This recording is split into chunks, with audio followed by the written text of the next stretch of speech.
नमस्कार दोस्तों, देश दुनिया की जानकारी को लेकर आज रोज की तरह आज भी हम आपके लिए लाए हैं रोचक और महत्वपूर्ण जानकारियों का पिटारा, जो आपको कम से कम समय में देश दुनिया में क्या हो रहा है उससे रूबरू करा देता है। तो आपका बिल्कुल भी समय ना खराब करते हुए हम शुरू करते हैं आज की खास खबरों को। तो हमारी आज की पहली खास खबर है,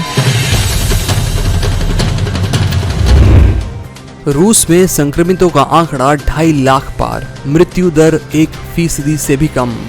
चीन से शुरू हुए कोरोना संक्रमण ने पूरी दुनिया को असहाय बना दिया है। यूरोप और अमेरिका में भयंकर तबाही मचा चुकी इस महामारी का दंश झेल रहा रूस अब तीसरा सबसे प्रभावित देश बन गया है। बृहस्पतिवार को रूस में भी संक्रमितों का आंकड़ा 2.5 लाख के पार पहुंच गया। लॉकडाउन की कड़वी हकीकत और मजदूरों की मजबूती, घर वापसी के लिए जद्दोजहद जारी। लॉकडाउन के बीच बेरोजगार हुए प्रवासी मजदूरों की घर वापसी के लिए जद्दोजहद जारी है। आर्थिक तंगी के चलते घर लौटने के लिए वे किराए का इंतजाम भी नहीं कर पा रहे हैं। अन्नपूर्णा पोर्टल बताएगा कहाँ मिलेगा भोजन। अब शासन के अन्नपूर्णा पोर्टल पर क्लिक कर यह पता किया जा सकेगा कि शहर के किस स्थान पर मुफ्त भोजन मिल रहा है। कोरोना वायरस के चेन तोड़ने के लिए पूरे देश में लॉकडाउन घोषित किया गया है। इसमें सबसे अधिक दिक्कत गरीब परिवारों को है। काम धंधा बंद होने से उनके लिए भोजन की व्यवस्था करना भी मुश्किल हो रहा है। शासन के निर्देश पर प्रशासन की ओर से सभी तहसील मुख्यालयों पर कम्युनिटी किचन स्थापित किए गए हैं।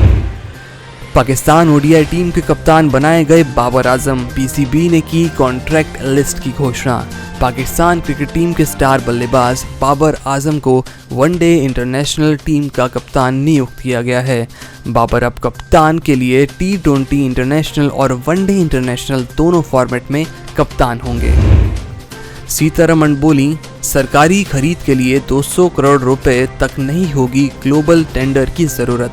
20 लाख करोड़ के राहत पैकेज के रोड मैप को लेकर केंद्रीय वित्त मंत्री निर्मला सीतारमण प्रेस कॉन्फ्रेंस कर रही हैं। वे प्रेस कॉन्फ्रेंस के जरिए इस पैकेज की बारीकियों को बता रही हैं। वह बता रही हैं कि 20 लाख करोड़ का इस्तेमाल किन किन क्षेत्रों में किया जाएगा और इन्हें कितनी राशि दी जाएगी। कोरोना कहर के बीच न्यूयॉर्क में बड़ी तबाही मचा सकता था चीनी रॉकेट। कोरोना वायरस के कहर के बीच चीन का एक रॉकेट अमेरिका के न्यूयॉर्क शहर में तबाही मचा सकता था। दरअसल बीते दिनों चीन का एक रॉकेट अंतरिक्ष में बेकाबू हो गया और अटलांटिक सागर में जा गिरा। वैज्ञानिकों का मानना है कि अगर गिरने में 15 मिनट पहले ही यह धरती के वातावरण में प्रवेश हो जाता तो यह सीधे अमेरिका के न्यूयॉर्क शहर पर गिरता, जहां तबाही का मंजर होता। चीन ने 5 मई को ही इस रॉकेट का प्रयोग के तौर पर अंतरिक्ष में भेजा था। अमेरिकी कमीशन ने कहा, कोरोना के दौरान भारत में मुस्लिमों को बलि का बकरा बनाया गया। इसी ने भारत को धार्मिक भेदभाव करने वाले देशों की लिस्ट में डालने का सुझाव भी दिया था। दिसंबर 2019 में संयुक्त राष्ट्र मानवाधिकार की ओर से भी बयान जारी कर भारत के नागरिकता संशोधन बिल यानी CAA को मुस्लिमों के साथ भेदभाव वाला बताया गया था। वैदिक मंत्रोच्चारण के साथ खोले गए बद्रीनाथ धाम के कपाट। मुख्य पुजारी रावल समेत 27 लोग ही रहे मौजूद। बद्रीनाथ धाम के कपाट शुक्रवार तड़के सुबह 4:30 बजे वैदिक मंत्रोच्चारण के साथ खोले गए। पूरे मंदिर को फूलों से सजाया गया है। कपाट खोलने के दौरान वहां पर सोशल डिस्टेंसिंग का पालन करते हुए मुख्य पुजारी रावल के साथ 27 लोग ही मौजूद थे। वर्क फ्रॉम होम भविष्य में भी जारी रहेगा, 21 मई तक मांगे सुझाव। केंद्र सरकार के कर्मचारियों को निकट भविष्य में अलग अलग कामकाजी घंटों में काम करना पड़ सकता है। लॉकडाउन खत्म होने की स्थिति में भी दफ्तरों में कम उपस्थिति के साथ कामकाज की रणनीति बनी रही। रेहड़ी पटरी और ठेले पर सामान बेचने वाले 50 लाख लोगों को लोन देगी केंद्र सरकार। वित्त मंत्री ने बताया कि रेहड़ी पटरी और ठेले पर सामान बेचने वाले 50 लाख लोगों को लोन देने के लिए 5,000 करोड़ रुपए की व्यवस्था आर्थिक पैकेज के तहत की गई है। इस स्कीम में प्रति व्यक्ति को अधिकतम 10,000 रुपए का लोन मिलेगा। अमेरिका के सुर में बोले केंद्रीय मंत्री नितिन गडकरी, लैब में तैयार हुआ कोरोना, यह प्राकृतिक वायरस नहीं। चीन के वुहान शहर से फैले कोरोना वायरस का पूरी दुनिया में खतरनाक प्रकोप देखने को मिल रहा है। अमेरिका लगातार कहता रहा है कि कोरोना वायरस प्राकृतिक नहीं है, बल्कि यह वुहान शहर के लैब से निकला है। अब मोदी सरकार के मंत्री ने भी मान लिया है कि यह वायरस लैब से ही फैल रहा है। केंद्रीय मंत्री नितिन गडकरी ने कहा है कि कोरोना वायरस नैसर्गिक यानी प्राकृतिक नहीं है, बल्कि लैब में तैयार हुआ है। कोरोना वायरस के प्रसार जांचने के लिए 21 राज्यों में एंटीबॉडी परीक्षण करने जा रही है सरकार। स्वास्थ्य मंत्री हर्षवर्धन सिंह ने कहा मंगलवार को एक बयान में कि पिछले कुछ हफ्तों से कोरोना के नए मामले बढ़ रहे हैं। इसके लिए देश में कोरोना टेस्ट की क्षमता बढ़ाई गई है और 347 सरकारी प्रयोगशालाओं और 137 निजी प्रयोगशालाओं के साथ प्रतिदिन 1 लाख परीक्षण हो रहे हैं। नई दिल्ली रेलवे स्टेशन ट्रैफिक व्यवस्था तैनात करने के लिए मार्शल तैनात। नई दिल्ली रेलवे स्टेशन पर अजमेरी गेट और पहाड़गंज इलाके में गाड़ियों के जाम को खत्म करने के लिए मार्शल की तैनाती की गई है। इन मार्शलों का काम वाहनों को लेन में चलने के लिए बाध्य करना होगा। साथ ही ये किसी भी वाहन को यहाँ ज्यादा देर तक रुकने नहीं देंगे।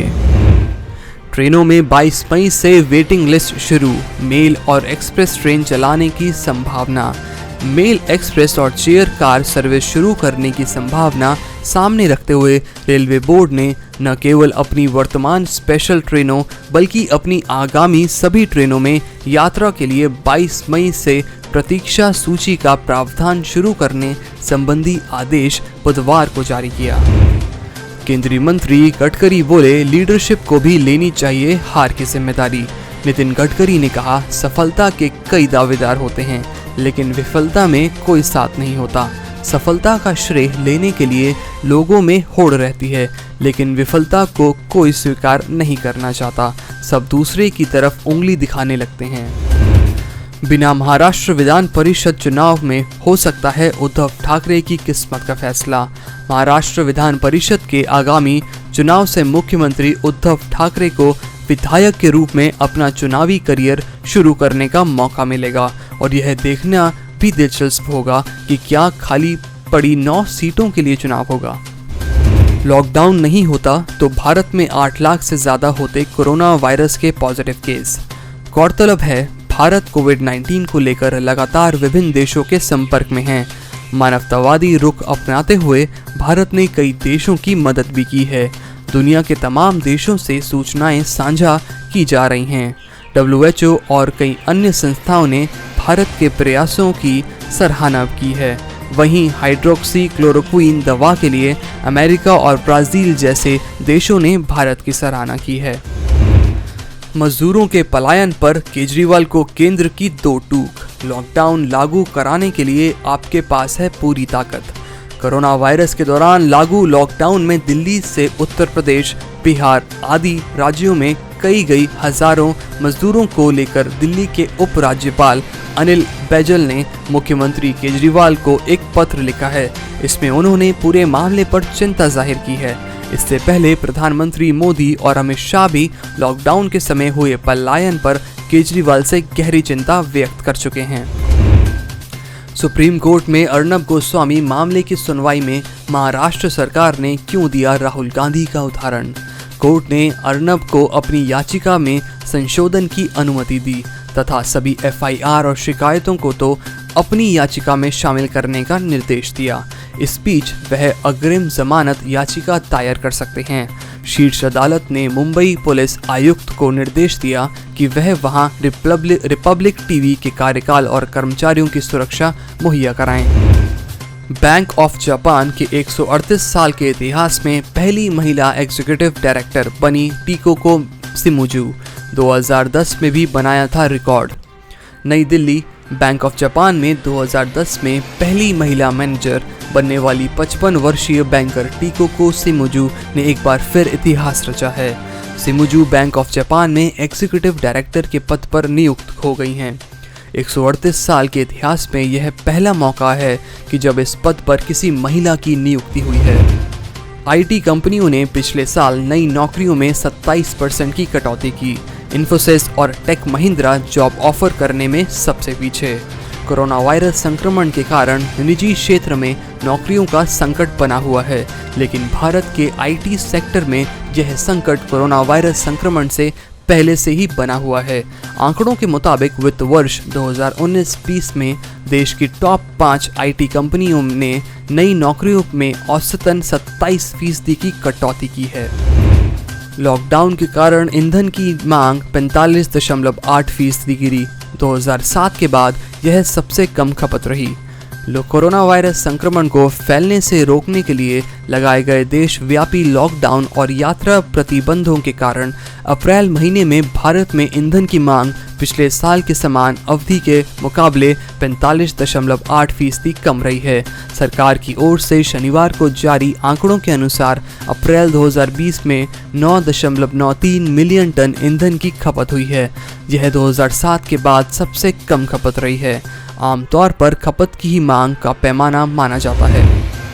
राहुल और सोनिया गांधी के खिलाफ 4 दिसंबर को अंतिम दलील सुनेगा एससी।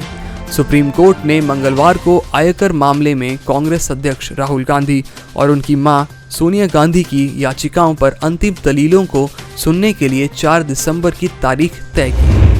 अमेरिका में बेरोजगारी की दर बढ़कर 14.7% पर पहुंची। 1933 की महामंदी के बाद सबसे खराब हालत। कोरोना वायरस के कारण अमेरिका में बेरोजगारी की दर अप्रैल में बढ़कर 14.7% पर पहुंच गई। यह 1933 की महामंदी के बाद सबसे खराब आंकड़ा है। श्रम मंत्रालय ने शुक्रवार को ही कहा कि वायरस को फैलाने से रोकने के लिए कारोबारी गतिविधियों पर रोक लगाए जाने के कारण अमेरिका में अप्रैल में 2.5% लोग बेरोजगार हो गए हैं। फेसबुक और गूगल जैसी टेक कंपनियों के दफ्तर जुलाई में खुलेंगे। कर्मचारी साल के अंत तक कर सकेंगे वर्क फ्रॉम होम। कोरोना महामारी के कारण दुनिया भर की अर्थव्यवस्था प्रभावित हुई। कई बड़ी कंपनियों को अपने दफ्तर बंद कर कर्मचारियों को वर्क फ्रॉम होम की सुविधा देनी पड़ी। गूगल और फेसबुक भी जुलाई में अपने दफ्तर खोल रही हैं। हालांकि इन दिनों कंपनियों ने कहा कि उनके जो कर्मचारी अभी वर्क फ्रॉम होम कर रहे हैं उन्हें इस साल के अंत तक यह सुविधा मिलती रहेगी। हर रोज सभी देश दुनिया की खबरों को जानने के लिए हमारे चैनल के साथ बने रहिए, जो आपको खबरों से डराता नहीं बल्कि सच्चाई से रूबरू करवाता है। तो चलिए दोस्तों, अपना ख्याल रखिए, अपने परिवार का ख्याल रखिए। कल फिर मिलते हैं, तब तक के लिए अलविदा।